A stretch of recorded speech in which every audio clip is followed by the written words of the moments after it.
the life, saith the Lord. He that believeth in me, although he were dead, shall live. And he that liveth and believeth shall not die. Unto Almighty God we commend his body to the ground, earth to earth, ashes to ashes, dust to dust, in sure and certain hope that at the resurrection he will rise again to everlasting life. Amen. Well, that completes the formal contents of Sir Charles's will. May I be the first to congratulate you, Sir George, as the new heir to Farnsworth Castle? A mass of crumbling stone and a morbid legend. Oh, plus an estate with a handsome revenue. All our legacies were most liberal, Mr. Clarkson. My brother was a generous man. He was a bully and a bragger. George, please. Charles is dead now. He treated you more like one of his hounds than his ward, Sylvia, and you know it. Henry, you can now do what you've always dreamed of doing. Buy your own medical practice. £2,000. I'm overwhelmed. I suppose that finishes the will, Clarkson? Well, not quite, Sir George. Your cousin Charles added a most unusual codicil. Having made many enemies in my life, and suspecting that any one of them may be tempted to bring my earthly days to an abrupt end, I hereby direct, no matter how I die, that Sherlock Holmes be engaged to investigate the circumstances of my death. Sherlock Holmes? The detective. But it's absurd. Charles died from a heart attack. You signed the death certificate yourself, Reeves. I won't allow Holmes to investigate. I'm afraid Mr. Holmes has already commenced his investigation. A court order was issued this morning. A court order for what? The exhumation of Sir Charles's body. The autopsy has been completed. Sir Charles died from arsenic poisoning.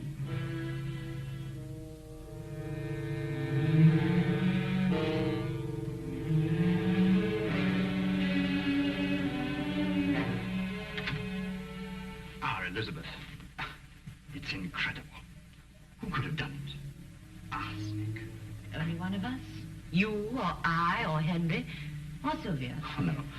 Not Sylvia, no. She had no reason. She had the same reason we all had. Charles' death set her free, just as it set the rest of us free. Are Holmes and Lestrade still up in the tower room?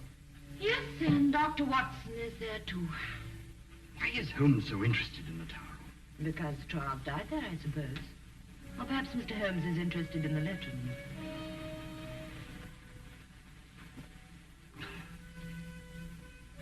That ridiculous, gruesome legend. Murder's what I believe in, Holmes, not legends. Well, you know, Lestrade, legends are sometimes put to surprisingly modern uses. By the way, what is the legend, Holmes?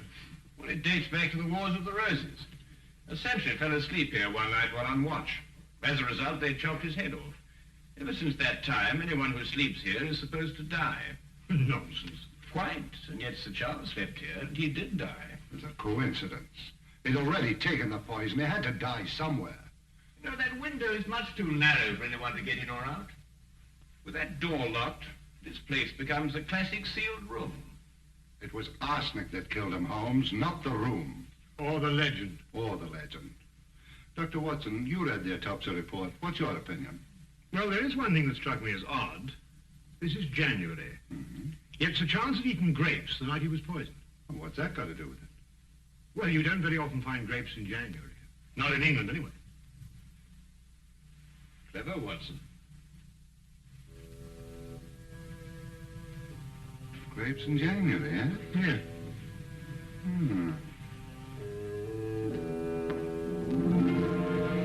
Arsenic. Out of this jar. And someone in this room gave it to him. Each of you gained from his death. We all had access to that jar, Inspector. The arsenic was used for garden spraying.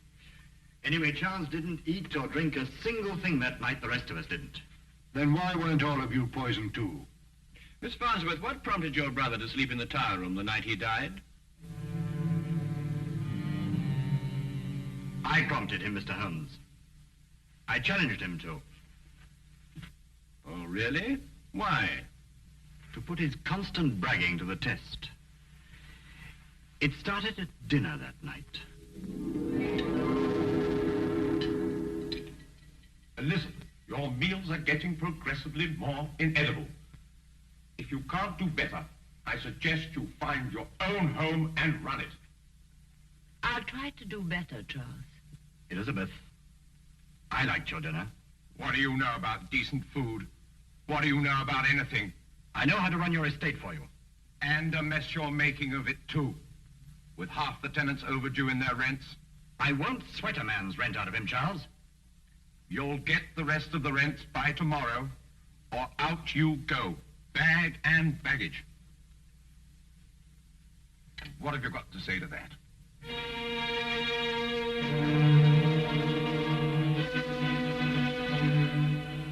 I'll collect the rents by noon tomorrow. Why must you always humiliate us, Charles? Have you no decency, no human feelings? I'm not a weak knee like George here, if that's what you mean. Courage isn't always physical, Charles. Courage. Do you remember the time I locked you in the tower room? You screamed like a stuck pig. I was 7 years old, not a big, brave man like you. What do you mean by that? You dared lock a little boy in that room, but you never dared spend a night in it yourself. You think I believe that stupid legend? Yes, and fear it. Just as you fear anything you cannot hear or see or touch. You locked me in to frighten me, because you yourself would have been frightened.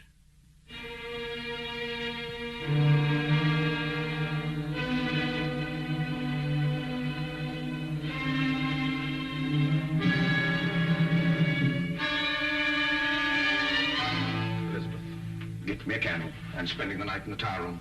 But Charles, you mustn't. Your heart. If you want to talk like an idiot, Reeves. Frightened of what? An old wives' tale?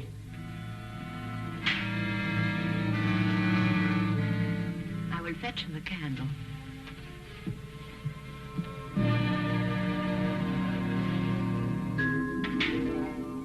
I had to break open the tower room next morning. I found him dead. Mm-hmm. Interesting. What kind of grapes were served at dinner that night? Grapes? No grapes were served. We haven't had grapes in the house for months. Then who gave Sir Charles the grapes he ate that night? Because he did eat grapes. That's how he was poisoned. No one gave my brother grapes, Inspector. You're wrong. The murderer did. Lestrade, the grapes won't solve your case, you know. The solution lies in the tower room. Now, look here, Holmes. We've already gone into all that, and I'm going to find it. How can you do that, Holmes? By spending the night in the tower room myself.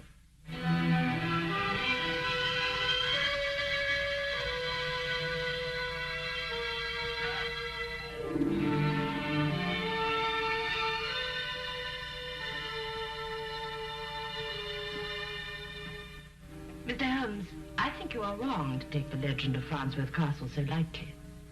On the contrary, Miss Farnsworth, I'm taking it very seriously. Then be on guard, Mr. Holmes, and stay awake.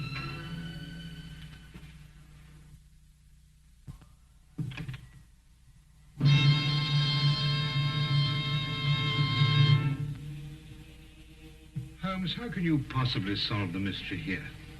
Quite simply, Watson. The murderer is going to try and kill me. Why? Because I'm Sherlock Holmes. Can I stay with you? No, thanks all the same, my boy.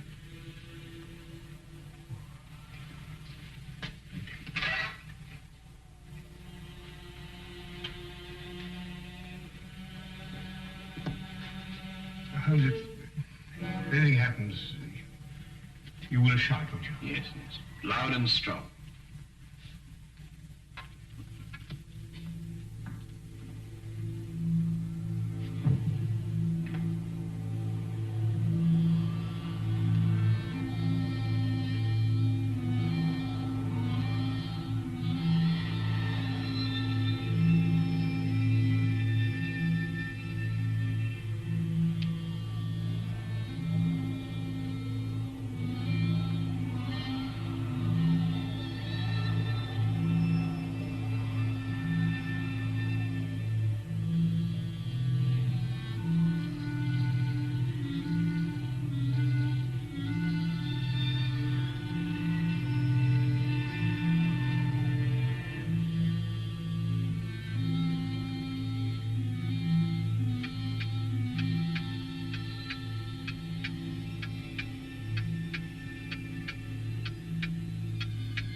Watson!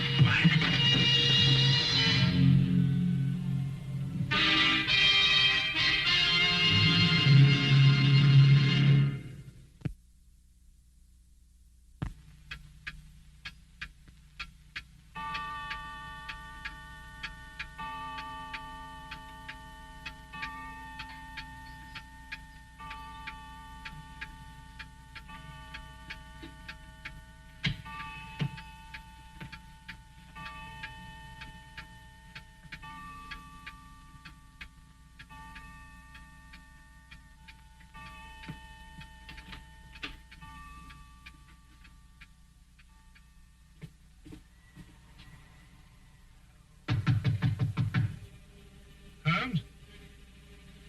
Holmes?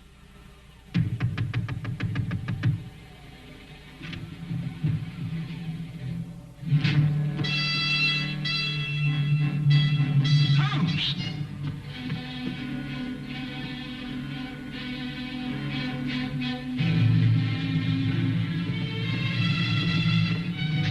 Poison. Watson, I'll get you back to my room.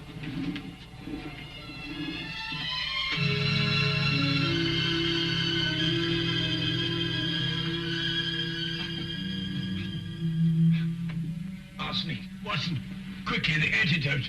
Arsenic?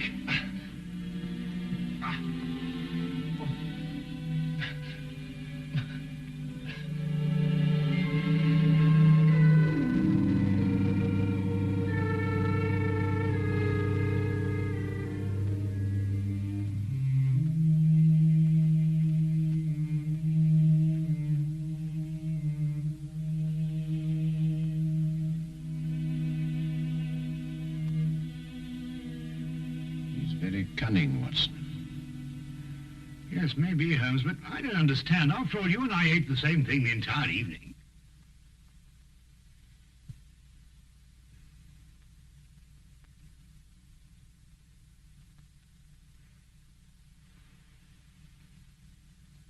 Watson, I think I know the killer's secret.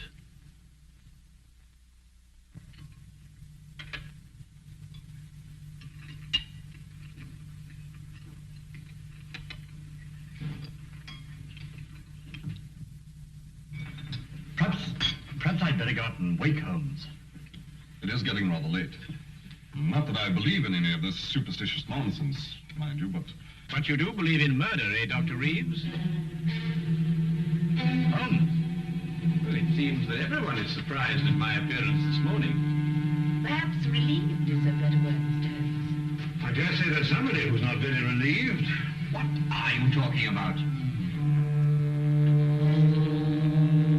I was poisoned last night. I am alive this morning, thanks to a bit of good luck and some ingenious foresight on the part of Dr. Watson. On the afternoon that Dr. Watson learned the true cause of Sir Charles's death, he ordered the ingredients of an arsenic antidote from the local chemist. I wonder who, sitting at this table now, is cursing that foresight. Do we have to be afraid of every bite we put into our mouths? Not every bite, Sir George. Only food with a flavor strong enough to conceal the taste of arsenic. Something like grapes, for example. And if you want to know who poisoned the grapes, I can tell you that too. The person who bought the grapes in a London fruit shop on the day Sir Charles died. I rather imagined you'd trace those grapes, Lestrade. Who did, in fact, buy them? Miss Sylvia Taylor. You're lying. Let her answer that, Sir George. Yes, I bought them. Sylvia. And gave them to Sir Charles when he was in the tower room. Yes. But I didn't poison them. I swear I didn't. For some reason which he did not yet explain, Holmes doubted Lestrade's case against Sylvia Taylor. Furthermore, he reasoned that the killer would take refuge in her arrest, letting the case end there and accepting his own safety. He revealed to me that our only hope was to force the killer into making another move in spite of himself. The first step was publicly to denounce Lestrade's case in such a way that the inspector himself would be convinced that he needed more evidence. This, Holmes hoped, would frighten the killer. More evidence? You could spend a lifetime going over this place with your magnifying glass. And I wouldn't even attempt it. But a whole battery of men could accomplish it in a very short time indeed. Now look here. A whole battery of men? Lestrade, how soon do you think you'll get up here sufficient men from Scotland Yard to carry out a systematic and thorough search? Tonight, maybe. Certainly by tomorrow morning. Just a moment here. This is my home. And Lestrade, I think Sir George is going to be rather anxious that they come armed with a search warrant. I'll get in touch with the Yard immediately.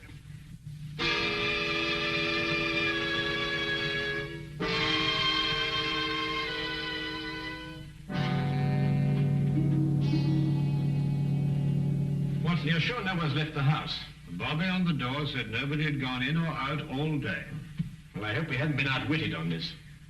It's been a very tiring time, Holmes, watching every move that's being made and getting nowhere. We can't afford to let up now, Watson. The pressure's really on him, you know. He's got fear to contend with. Oh, Holmes, why do you keep crossing to that window? You know, I think it's your pacing up and down all day that's made me more nervous than anything else. There it is, Watson. What? Quickly, Watson, the tower room. Coming, Holmes.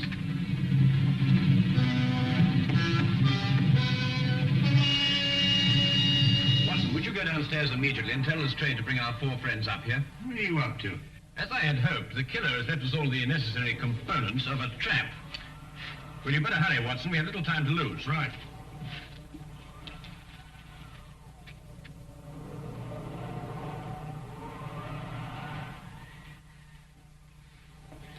Won't you sit down here?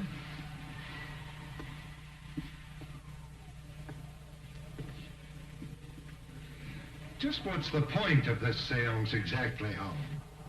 We're going to find a murderer, Lestrade. Yes, but why here? Perhaps the legend's going to tell us. Yes, Lestrade. The legend. The weird tale of a headless sentry. And a most convenient one for the murderer, who didn't anticipate an autopsy. Yet why did he choose this room to murder in? What is the mysterious connection between the tower room and death? Please stop. I don't want to stay here any longer. I'm sorry, Miss Taylor, but we must stay here and wait. Perhaps all night. Who knows? But this is insane. I don't feel very well. Could we open the window? I'll open it for you, Elizabeth. It is getting rather stuffy in here. Don't bother, Dr. Reeves. I've already tried to open it myself. It's quite impossible. My head is spinning. You've got to open the window. I feel faint. Please open the window. I've already told you, Miss Farnsworth. It's quite impossible. I don't believe you. Reeves, make him open the window. Elizabeth, calm yourself. It's just this eerie room that's getting on your nerves.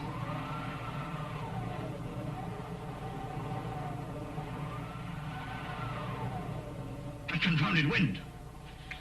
It's enough to send you out of your mind. Mr. Holmes, can't we settle this downstairs? Please try to be calm, all of you. As I said before, we may have quite a long wait here.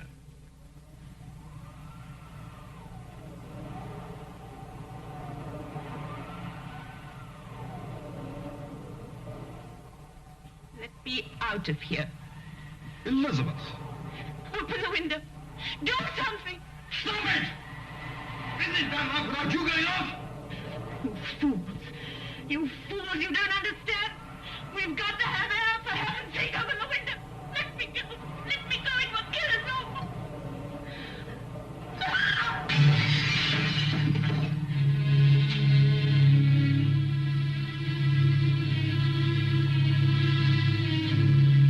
It really wasn't necessary to smash the window, Miss Farnsworth. Oh, Watson, there's a package in that drawer behind you. Bring it to me, will you? Yes, go on. You see, Miss Farnsworth, I took the precaution of replacing your arsenic candles with harmless ones. Of course, you couldn't be aware of that, could you? Arsenic candles? Yes, Lestrade. Like the one that killed Sir Charles. But Sir Charles died of poisoned grapes. Oh, no, Lestrade. It was a far more ingenious method of killing than that. A small room, a tiny window, and a candle impregnated with arsenic and giving off fatal fumes. Ingenious, yes. And it's practical. You can inhale arsenic as a gas.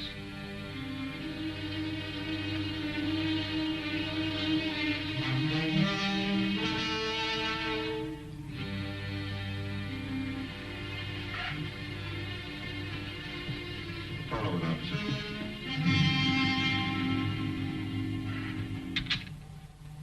You see, Lestrade, the person who placed those candles there wasn't going to sit through the night and wait for death.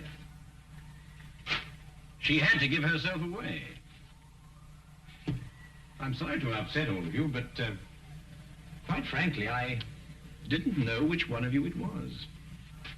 But Holmes, why did she choose this room to destroy the candles? Because this was the only room in the castle that she could be sure would be deserted that night. The legend, you see,